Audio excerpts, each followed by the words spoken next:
Boa noite a todos. Boa noite. Hoje, 20 de agosto de 2018, nós estamos reunidos em nosso Porto de Luz para estudarmos a obra O Consolador Prometido. A gente está iniciando Ciências Aplicadas, a pergunta de número 90. Confere? Então, vamos fazer a nossa prece de abertura? Querido amigo Jesus, amigos espirituais aqui presentes, mensageiros de Deus, nós aqui mais uma vez estamos reunidos nessa casa que nos acolhe sempre com tanto carinho, para estudarmos, à luz da doutrina espírita, o livro O Consolador. Textos respondidos pelo nosso amigo Emmanuel, de uma grandeza incomum. Que nós possamos, Senhor Jesus, inspirados pela Tua amorosidade, através dos nossos amigos espirituais, mergulharmos nas lições, refletirmos, meditarmos e fazermos, Senhor, um esforço enorme para colocarmos em prática. Muito obrigada, Divino Amigo, por essa oportunidade. E todo o trabalho é feito em Teu nome, Senhor. Vamos lá? Ciências aplicadas. As ciências aplicadas, como a agricultura, a engenharia, a medicina, a educação e a economia, representam o campo de esforço dos espíritos encarnados para a amplificação dos conhecimentos do homem, em benefício material da humanidade? Vem Emmanuel. As ciências aplicadas são as forças que se mobilizam para as comodidades da civilização. Todavia, apesar de suas características materiais, é dentro de seus quadros que se organizam os esforços abençoados do espírito, em provas de regeneração ou em missões purificadoras, na sua marcha ascensional para o perfeito. Entrosando-se com as atividades complementares das demais expressões científicas do planeta, todas se harmonizam nas lutas do homem, como recursos terrenos para o desiderato, o desejo, o objetivo das finalidades divinas. Então, não existe uma melhor que a outra, todas se complementam e todas se conjugam, todas se unem, todas se completam. Finalidades divinas, esse divino aí com D minúsculo. Perguntou Emmanuel: no quadro das ciências, as inspirações do plano superior são destinadas a determinados estudiosos ou lançadas de maneira geral para todos os cientistas? Então, os amigos superiores, tá? A inspiração do plano superior, ou seja, os trabalhadores do mundo espiritual, eles inspiram determinados cientistas ou é uma inspiração a todos os cientistas, a todos aqueles que estão voltados para aquele trabalho? Nós sabemos que dentro dos hospitais tem espíritos que trabalham, o médico quando está consultando tem espírito. Agora, que tipo de espírito aí vai depender também da conduta moral desse médico. E um outro movimento é o paciente.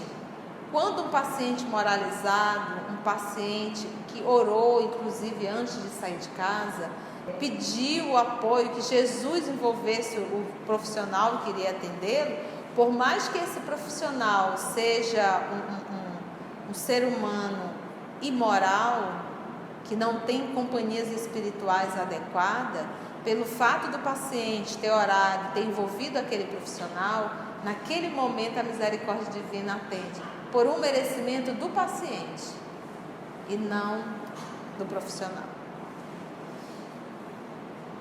E aí, no quadro das ciências, as inspirações do plano superior são destinadas a determinados estudiosos ou lançadas de maneira geral para todos os cientistas? E quando fala assim nessa inspiração, nós vamos pensar para tudo. Todo trabalho que eu vou fazer, sempre que eu venha precisar de algo, eu vou estar precisando de alguém. Se eu estou precisando de um documento, eu vou numa repartição pública, lá vai ter um atendente. Dependendo da inspiração do atendente, ele pode me atender muito mal e não querer resolver. Mas se antes de eu sair de casa, eu levei meu pensamento, fiz uma oração, pedi que a misericórdia divina inspirasse, que pudesse nos conduzir, se fosse assim do nosso merecimento, a gente leva a luz e envolve inclusive aquela pessoa. Mas a gente sai de casa sem orar, não se prepara para o trabalho que vai realizar, adentra numa repartição pública, pega uma pessoa extremamente agressiva, vinculada com espíritos de péssima qualidade, e nós que deveríamos levar a luz não levamos, saímos de lá tão agressiva quanto. Que mérito teremos isso? Entendemos isso? Então sempre deveremos orar e inclusive solicitar por aquelas pessoas que irão nos atender, né, para envolver, porque você não sabe que tipo de vínculo essa alma tem. Então, no quadro das ciências, as inspirações do plano superior são destinadas a determinados estudiosos ou lançadas de maneira geral para todos os cientistas. Emmanuel diz assim: nos departamentos da atividade científica existe, às vezes, esse ou aquele missionário com tarefa especializada e conferida tão somente ao seu esforço. Às vezes vem cientista determinado, específico, para realizar um trabalho, às vezes. Agora ele vem. Em se tratando, porém, de ideias e aparelhos novos, nos movimentos evolutivos, as inspirações do plano espiritual são distribuídas em todas as correntes do pensamento humano, percebendo-as, contudo, somente aqueles que se encontram sintonizados com as suas vibrações. Vamos dizer que nós temos, por exemplo, nós estamos vivendo o vírus HIV, que não tem cura. E existe um grupo a nível científico estudando isso, tentando descobrir a cura para que venha a matar determinados vírus. Então, o grupo que está estudando, esse grupo está em sintonia. E o mundo espiritual poderá inspirar a todos desse grupo. Porque lembra que quando nós falamos de inspiração e vibração e sintonia, o que é sintonia? Nós estamos interligados a um grupo. Eu estou dentro de uma rede social e vinculada a um site específico. E ali tem milhões de pessoas conectadas naquele site. O pensamento é basicamente isso. Então, quando eu me predisponho ao estudo e ao aprimoramento moral, eu me vinculo a esse grupo. Eu estou em sintonia com esse grupo. E cada vez mais eu pego tanto mais inspiração. Da mesma forma, se eu estou vinculada à dependência química, eu me sintonizo com esse grupo, vibro com esse grupo e cada vez vou ter mais ideias porque eu estou vinculada a esse grupo. Por isso a palavra aqui, sintonizados. Somente aqueles que se encontram sintonizados com as suas vibrações. Ok? Posso ir para 92? O agricultor, aplicando os conhecimentos da ciência para a melhoria do seu meio ambiente e elevação do nível social em que se encontra, ele cumpre também missão espiritual? O homem recebeu igualmente uma grande tarefa junto ao solo do globo, fonte de manutenção de sua existência, competindo-lhe o bom serviço de cultivar e aperfeiçoar o trato da terra, sob a sua ordenação transitória. Por quanto? Porque é transitório. Tudo que nós estamos fazendo aqui, a nível de profissão, a nível de trabalho, é transitório. Uma hora a gente vai ter que largar tudo. Porquanto é na oficina do orbe que ele se prepara, de modo geral, para o seu futuro infinito, cheio de beleza e de realizações definitivas no plano eterno, que é o que os Espíritos vão chamar lá no livro dos Espíritos, felicidade eterna. É quando o Espírito não mais precisa reencarnar. E toda a nossa vida profissional, por exemplo, se você hoje está galgando já uma certa idade, você deve ter passado em trabalhos menores, em situações profissionais, mas que você vai parando para pensar, cada ponto você aprendeu algo e aquilo foi somando para você estar onde você está hoje. Da mesma forma no mundo espiritual, toda essa nossa vida planetária, esse nosso estágio em determinada profissão, e isso está somando para o espírito que eu sou. Um espírito na condição de um Cristo, ele tem um conhecimento total de todas as ciências. Todas. É uma das características de um espírito crístico. Todo o conhecimento que se refere à vida material. Todo o conhecimento da matéria. Então imagina chamar Jesus aqui e dizer, Senhor Jesus, eu vou te dar uma aula de genética. Não existe isso. Ele que vai dar. E nós vamos estar limitados ao corpo físico. Ele vai dar uma aula de genética transcendente. Todos os nossos estudos são reações. Ele nos ensinaria a ação que provoca essa reação. 93. O engenheiro, na movimentação dos patrimônios materiais do orbe, alargando as possibilidades de comunicação entre os povos, é amparado pelas forças espirituais? As fontes de proteção do plano invisível amparam todos os esforços generosos e sinceros, que objetivam não só o aperfeiçoamento da escola planetária, como também o de seus filhos. Assim, temos de reconhecer no engenheiro abnegado, não é o interesseiro, tá? Um trabalhador do progresso e da fraternidade. Essa a razão pela qual as grandes obras da engenharia, em sua feição beneficiária, apesar de materiais, possuem elevada significação pela extensão de sua utilidade ao espírito coletivo. Então, não é o fato só de eu ter levantado uma escola, mas qual o propósito, qual o objetivo. Quantas vezes nós nos envolvemos na construção e tentando, não, diminui aqui, não, isso aqui a gente pode usar o cimento tal, mesmo, não, mas isso daqui vai durar uns 10 anos, daqui para frente não vou mais responder nada.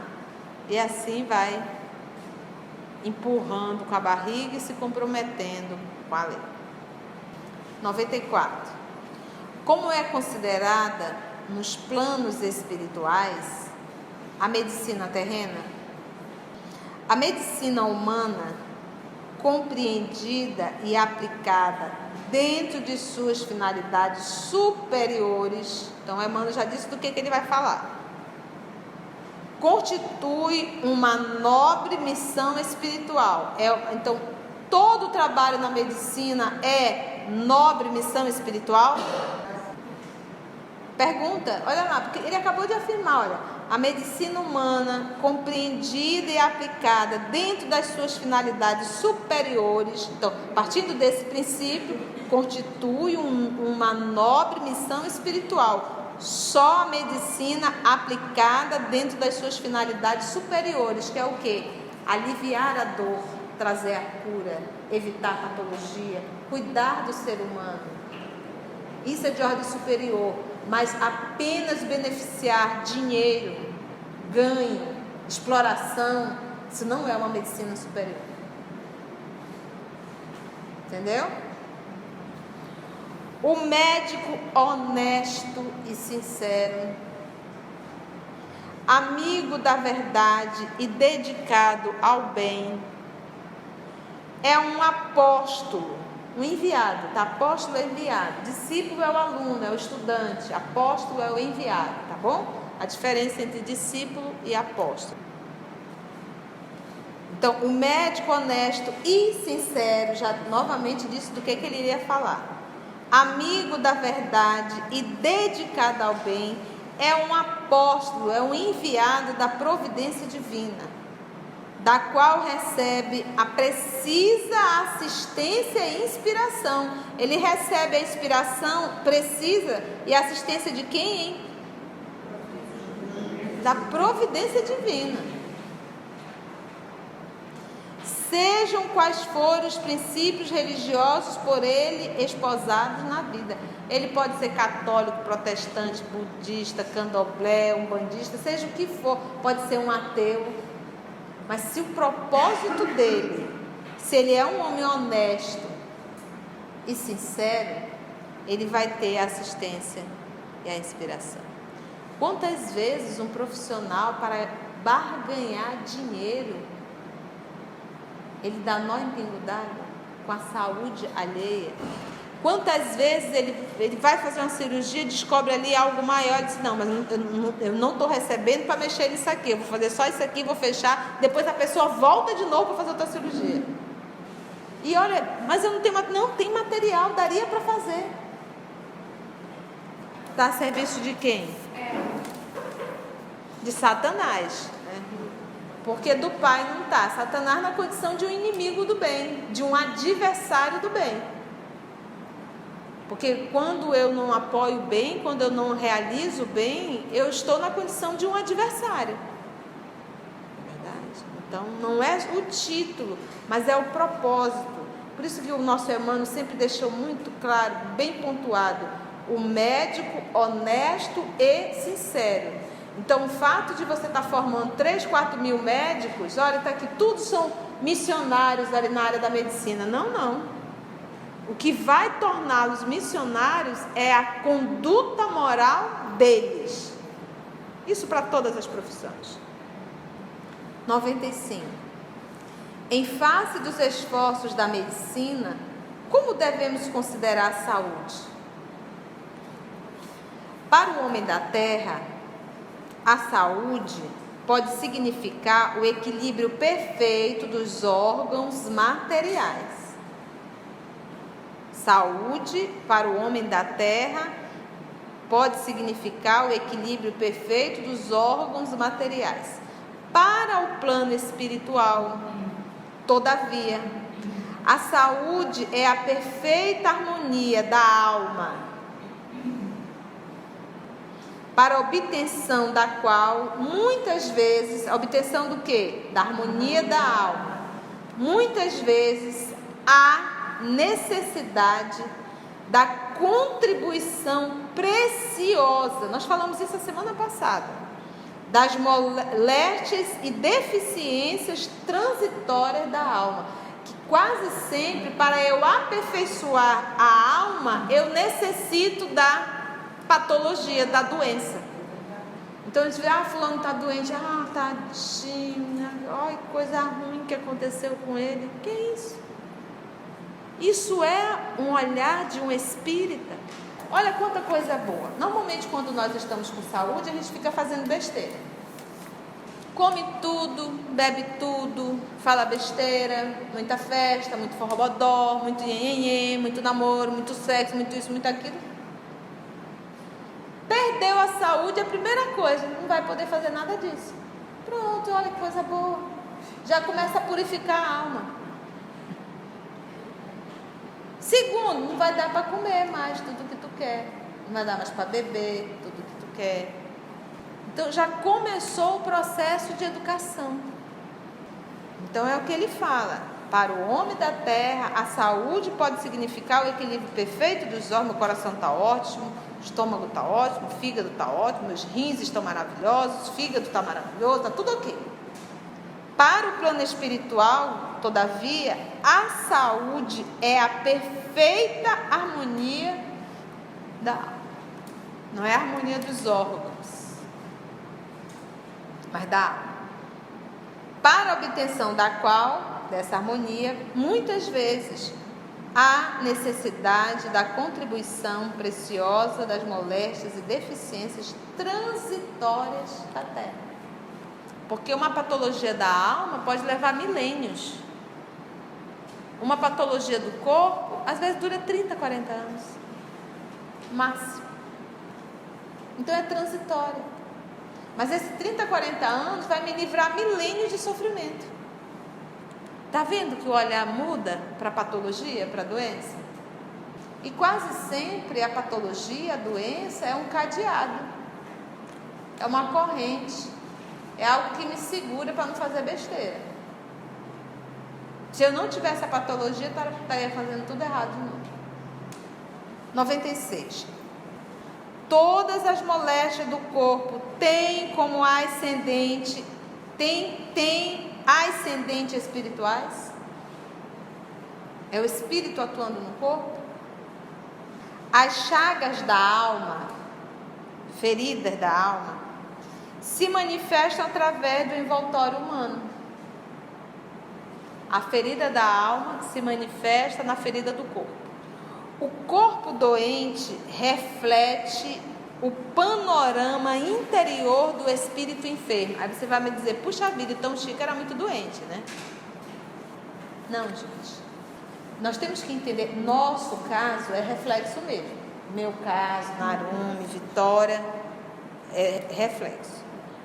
Um Francisco Cândido Xavier, uma irmã Dulce, a própria Maria Teresa, que tinha uma enxaqueca constante, são espíritos missionários.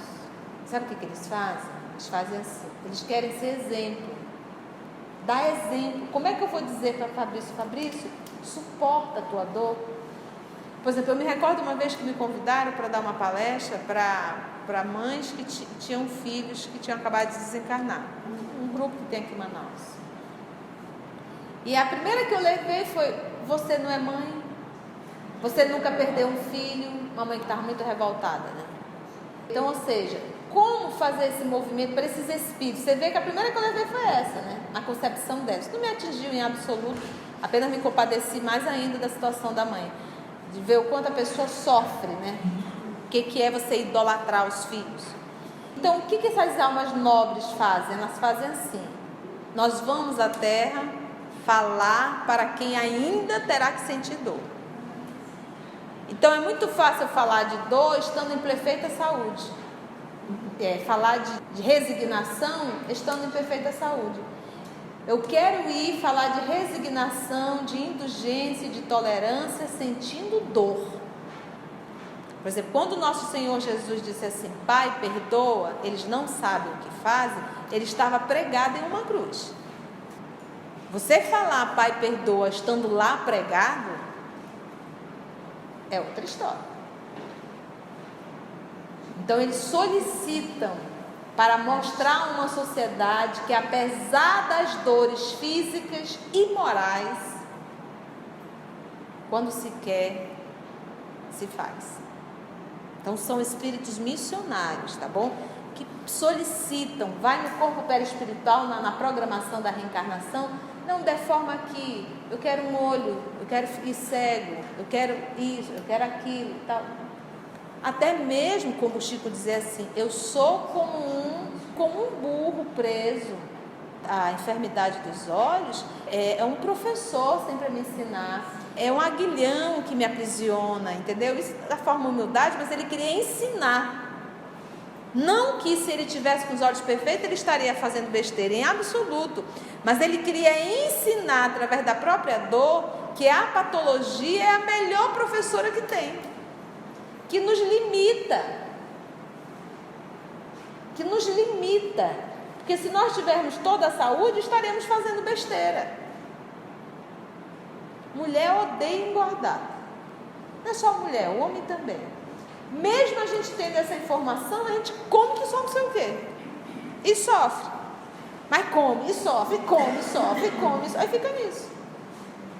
Imagina se comêssemos tudo e cada vez ficássemos mais magras. Iríamos ficar viciados. Então é uma proteção divina. Íamos desencarnar, chegar no mundo espiritual, eu quero aquela maminha assada, eu quero a carne de sol. Eu não sei viver sem isso, minha filha, você não está mais no corpo, mas eu não consigo. Olha lá, as chagas da alma, vou repetir, se manifestam através do envoltório humano.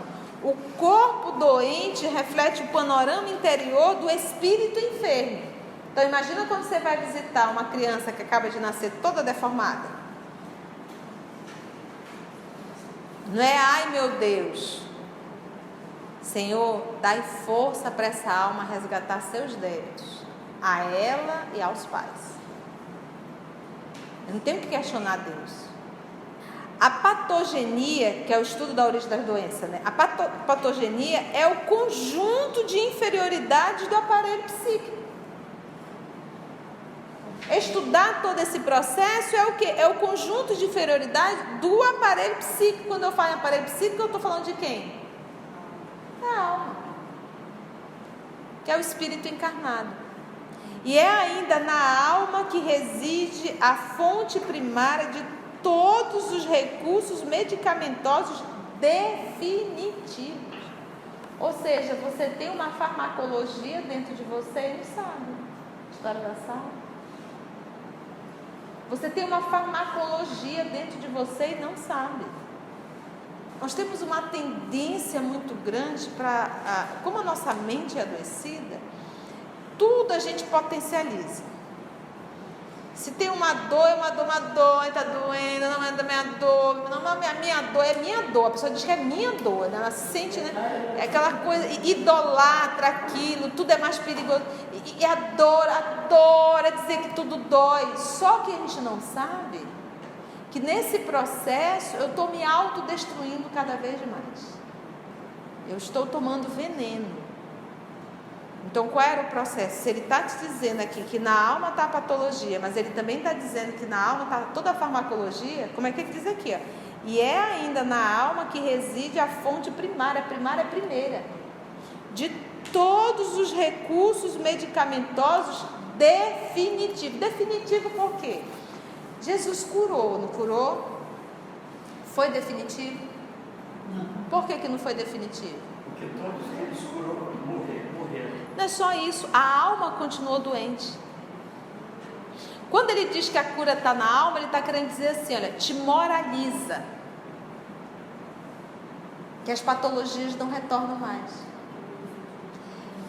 É uma cura definitiva. Então, obviamente que tem as infecções e tal. Quantas vezes nós adquirimos, através até mesmo da alimentação, e o próprio organismo combate? Por que uns ele reagem e outros não? Não é verdade? Então, uma vez se moralizando, uma vez com pensamento no bem, uma vez com pensamento em oração, uma vez com pensamento de auxílio ao próximo, de assistência, nesse movimento de divino dentro de nós, é natural nós cada vez mais assim nos fortalecermos e diminuir a doença. Nós temos um exemplo bem interessante. Quantas pessoas aí, você olha, com 80, 85 anos, fazendo trabalhos maravilhosos, lúcidos, dentro do movimento espírita, dentro de qualquer uma outra religião, pessoas altruístas. Aí você olha para aquela outra que reclamou a vida inteira de Deus e o mundo, está até com Alzheimer já, com 70, 75 anos, arrastando sandália dentro de casa. É isso que a gente quer para a nossa vida? Esse aqui que ele diz, ó, e é ainda na alma que reside a fonte primeira de todos os recursos medicamentosos definitivos. Não vou precisar mais. A assistência farmacêutica do mundo não pode remover as causas transcendentes do caráter mórbido dos indivíduos. O remedinho que eu tomo não tem como remover a enfermidade que está na minha alma. Cura o corpo, a alma está doente, vai lá, adoece de novo. Cura o corpo, a alma está doente, vai, adoece de novo. Vai ficar nesse lenga-lenga. ela não tem, a farmacologia não tem como atuar em minha alma. Só existe um medicamento que atua na minha alma. É o medicamento que Jesus nos ensinou há mais de 2000 anos atrás. O remédio eficaz está na ação do próprio espírito enfermiço. O remédio eficaz está na ação do próprio espírito enfermo. Uma vez moralizando, uma vez amando, uma vez deixando de reclamar, de ser ranzinza, de ser antipático, de ser isso e aquilo. Isso é uma pessoa agradável. Uma pessoa agradável, ela reflete saúde. Você pode ver uma pessoa sisuda, mal-humorada, você olha e vê doença. Parece que tem um urubu agarrado na perna da pessoa. Mas uma pessoa alegre, uma pessoa sorridente, uma pessoa leve, você olha para ele e vê saúde. É verdade. Você vê leveza. Podeis objetar que as injeções e os comprimidos suprimem a dor. Todavia, o mal ressurgirá mais tarde nas células do corpo. Por exemplo, tem uma coisa muito comum hoje, a doença do século é depressão. Então, o que a psiquiatria faz? Medicamento, e orienta a criatura a procurar um psicoterapeuta, um psicólogo, ou até mesmo uma religião, para tentar mudar a sua atitude. Se não houver mudança de atitude, não tem como a depressão curar-se. Porque é a alma que está doente. E isso para tudo. Tem uma gastrite, o pessoal até chama gastrite nervosa, ácido. Se a criatura não melhora a sua conduta, continua azedo, mal-humorado, grosso, bruto, toma um remédio, daqui a pouco volta de novo a gastrite. Toma um remédio, daqui a pouco volta. Não tem jeito. Enquanto um assopra, outro bate. Um assopra, outro bate. Não vai resolver. Tem que ter a mudança da conduta moral. Eu tive uma experiência na prática muito boa. Nervo ciático. Conhece? Eu vim conhecê-lo quando ele começou a doer. Dói muito. É insuportável. Você não consegue ficar sentado, que dói. Você não consegue ficar em pé, que dói. Deitado em determinada posição, que dói. Você sabe aquela dor do dente, aquele nervinho que está aí? Tu imagina um nervo completo. Então fiz tratamento, fisioterapia, tudo que tu possas imaginar, medicamento, meu Deus, o tanto de medicamento anti-inflamatório que eu tomei. E aí consegui ficar com menos dor. Menos dor. E tive que voltar ao trabalho. Eu até brinco que eu passei quase um ano dizendo, meu Deus, eu estou tão cansada, eu preciso passar assim 30 dias só deitada, relaxando. Aí, meu Deus, eu estou tão cansada, eu preciso passar 30 dias só relaxando. Falei um tempão isso, pediu, está pedido, não pode ficar arrependido. Eu passei 30 dias deitada, juro. Eu lia deitada, eu fazia minha refeição deitada, tinha que tomar um banho rapidinho e deitar de novo, porque a dor era insuportável. Fiquei 30 dias disso. E por quê? Tudo por quê? Uma discussão por telefone com a minha irmã. Eu terminei a discussão, começou a perna esquerda a apertar. Disse, mas menino, que estranho essa dor na perna. Eu usava salto na época, trabalhava muito em pé. Fui para casa, aquela dor foi insuportável, só na perna. Aquele comprimir refletia para a perna. Dor de perna. De manhã eu fui trabalhar, vesti o uniforme, dor insuportável na perna, daqui a pouco, e fui dirigindo. Na metade do caminho eu fui tentar levar a perna para a embreagem, quem disse? A perna não mais respondia. Parei na casa de uma amiga, a amiga não estava. Eu digo, vou ter que ir dirigindo agora para o pronto-socorro. Fui para o pronto-socorro dirigindo, ainda com essa dificuldade na perna, olha que ridículo. E aí eu cheguei, fui atendida, medicada, e o médico olhou, viu a chave do carro e disse, você veio dirigindo? Eu disse, sim, senhor. Chama alguém que você vai passar um bom tempo sem poder dirigir. Então eu passei esses 30 dias, quando o médico liberou, no primeiro dia que eu saí de carro, bateram o meu carro. Já saí do carro com dor. Foi muito bom essa época, olha, Deus me perdoe. E aí voltei depois a um tempo de trabalho. Então eu ficava todo o tempo muito retinha, ela ficava ali. Se eu alterasse o tom da minha voz com algum funcionário, ou se eu me irritasse, ela apertava assim, juro para vocês. Eu digo, meu Deus, está eu e Paulo com espinho na carne. Aquilo apertava, voltava a doer. Aí eu respirava assim, eu digo, meu Deus, eu vou ter que dar uma de lesa 24 horas para eu não sentir a dor. E foi realmente uma educadora, porque eu tive que aprender a ser bem doce para não sentir o ciático. Juro para vocês. Uma experiência muito agradável. Então eu tive que aprender a ser menos exigente, porque eu era gerente da loja, então aquela pressão, né? E eu tive que deixar de ser menos exigente, tive que aprender a ser doce, tive que aprender a falar, não podia me discutir, não podia me irritar, porque era impressionante. Foi, eu acho, quase 1 ano e meio com esse espinho na carne. E foi uma forma de eu aprender na prática que o meu comportamento, a gente não tem noção naquela hora que um cidadão passa e te tranca, que você grita e xinga, você não tem noção do que acontece no seu corpo naquele momento. Como eu tinha um espinho na carne, eu sentia na hora. Na hora o meu ciático berrava, ele pisava, mas sabe aquela coisa, pisar assim? Pisar que tu pula e tu diz... Juro pra vocês, aí eu sorria e dizia, tá bom, respira. Aí eu chamava a pessoa, pedia desculpa. Olha, desculpa, mas vamos conversar com calma. Aí ajustava tudo, na prática. Tudo começou por uma discussão no telefone com a minha irmã querida do meu coração. Eu já desliguei o telefone sentindo a perna esquerda. Aquela pressão na perna, aquela pressão.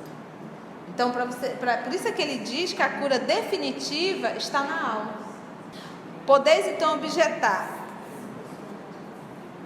Todavia, o mal ressurgirá mais tarde nas células do corpo, com as injeções e com os medicamentos.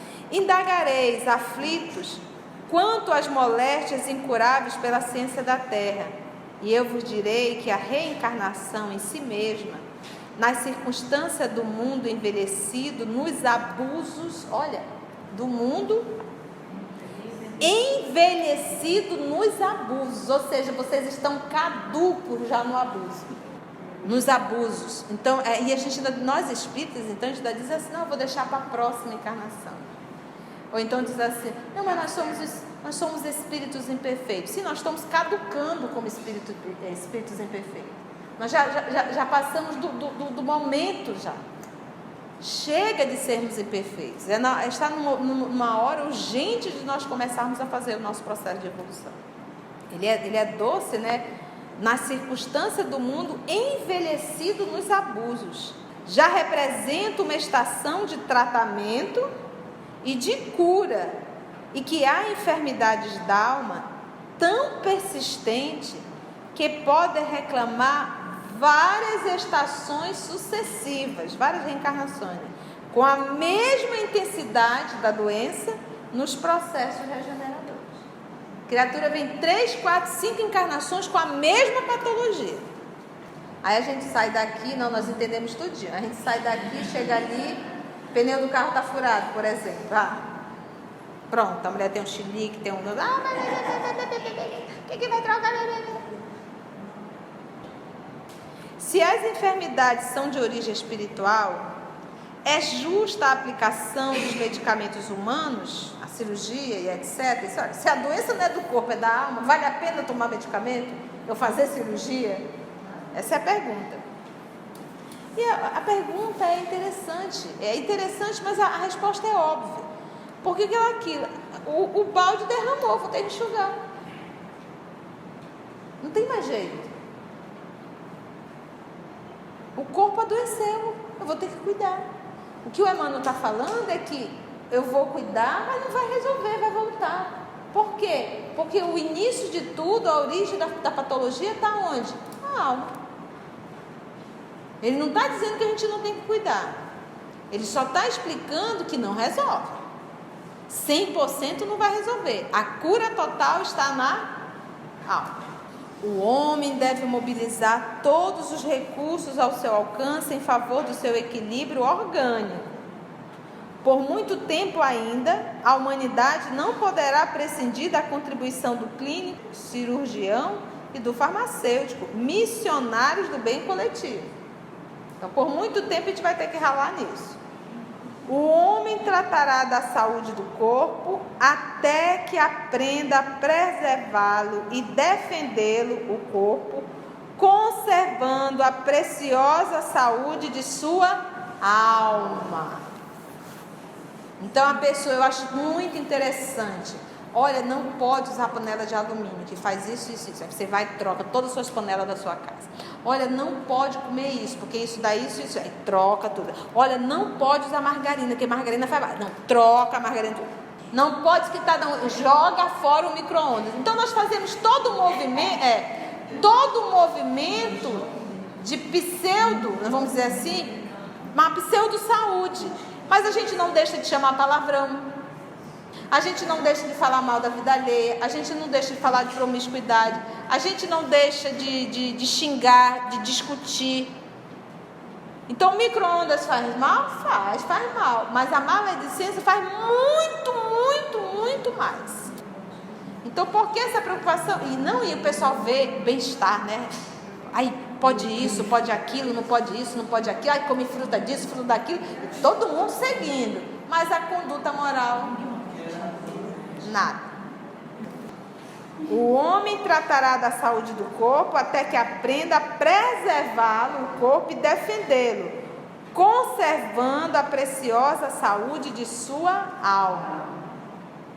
Acima de tudo, temos de reconhecer que os serviços de defesa das energias orgânicas nos processos humanos, como atualmente se verificam, asseguram a estabilidade de uma grande oficina de esforços santificadores no mundo. Quando, porém, o homem espiritual dominar o homem físico, olha que lindo isso aqui, o homem espiritual dominar o homem físico. Nós somos muito mais homem físico ou homem espiritual? Os elementos medicamentosos da terra estarão transformados na excelência dos recursos psíquicos e essa grande oficina achar-se-á elevada a santuário de forças e possibilidades espirituais junto das almas.